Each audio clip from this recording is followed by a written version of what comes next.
কাউকে ভয় পাই না, because I don't care anyone, because while I am speaking the truth, আমি যখন সত্য কথা বলবো আমি পৃথিবীর কাউকে কেয়ার করি না।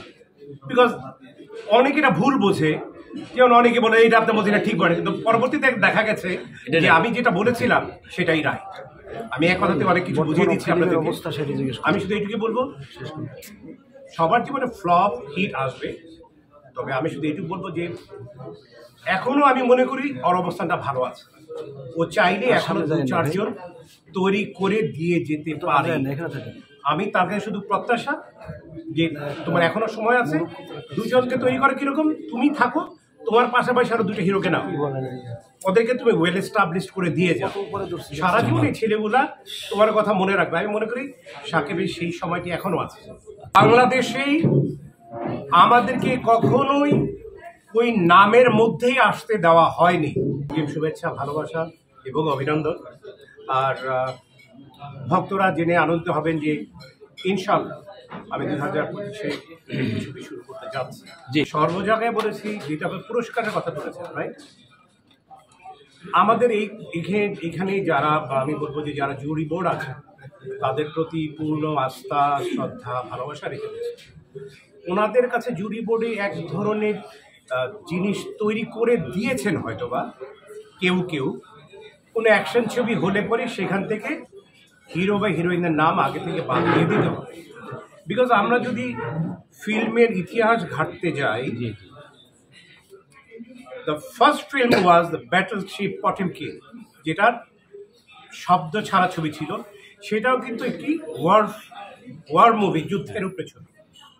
তার পরবর্তীতে যতগুলো আমরা ভালো ভালো অনেক নাম করা ছবি আছে, বুশ ক্যাসিডি, সান্ডেন্সকি, বেনহার থেকে শুরু করে, গ্লাডিয়েটর থেকে শুরু করে, তারপর আপনি ম্যাড ম্যাক্স থেকে শুরু করে, টার্মিনেটর থেকে শুরু করে, এরকম আমরা অসংখ্য অ্যাকশন ছবি পাবো যেখানে আর্টিস্টদেরকে, ছবিকে অস্কার দেওয়া হয়েছে। দুঃখের সাথে বলতে হয় একমাত্র বাংলাদেশেই আমাদেরকে কখনোই ওই নামের মধ্যেই আসতে দেওয়া হয়নি। এই দুঃখটা নেই, কিন্তু মাঝে মাঝে একটু লাগে আর কি। মানে হচ্ছে কিরকম, ছবি হিরোকে রুবেন, ওকে এটা বাদ দাও, নেক্সটকে আসো, দিস থিং হ্যাপেন, এগুলো হয়েছে। না হলে আমি মনে করি আমার 2-4টা ছবি ছিল না, আই ডোন্ট বিলিভ, তাহলে তো এত বছর আমি ফিল্মে টিকে থাকতে পারতাম না। আপনাদের ভালোবাসা, দর্শকদের ভালোবাসা ছিল, আমার ভিউয়ার যারা আছেন তারাও 2-4টা ছবির কথা ভালো কথা বলেছেন। তবে আমি পার্টিকুলারভাবে একটি ছবির কথা বলবো, শহীদুল ইসলাম খোকনের ভণ্ড ছবিতে আমি যে কাজ করেছিলাম, 5 ঘন্টা 5.5 ঘন্টা নিয়ে আমি মেকআপ নিতাম।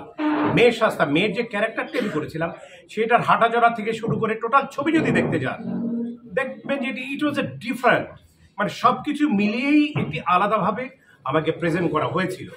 একজন আর্টিস্টের জীবনের আমরা কি দেখব, আমি যখন অ্যাওয়ার্ড দিতে যাবো, এই আর্টিস্ট একটা আলাদা ক্যারেক্টারে সেই ক্যারেক্টারটা 100% ফুটিয়ে তুলতে পেরেছে কিনা। আমি মনে করি এখনো আমাদের দেশে যারা কাজ করে তাদেরকে যদি সুন্দরভাবে তাদের ক্যারেক্টার দিয়ে, তাদের চরিত্র দিয়ে যদি প্রেজেন্ট করা যায়, আমি বিশ্বাস করি তারা দর্শকপ্রিয়তা পাবে ইনশাআল্লাহ। তবে আমার যেটি দরকার সেটা হচ্ছে সরকারি পৃষ্ঠপোষকতা দরকার আছে। আমাদের সিনেমা হল সংখ্যা অনেকই কম, তো সেইখানে আমি বারবারই বলেছি, আবারও বলবো, অ্যাটলিস্ট 300 সিনেমা হল থাকা উচিত, মিনিমাম 300 সিনেমা হল থাকলে পরে আজকের যে অবস্থাটা তৈরি আছে, যে অবস্থার মধ্যে আমরা কাটাচ্ছি, এটা আমরা অনেকাংশেই আমরা কাটিয়ে উঠতে পারবো।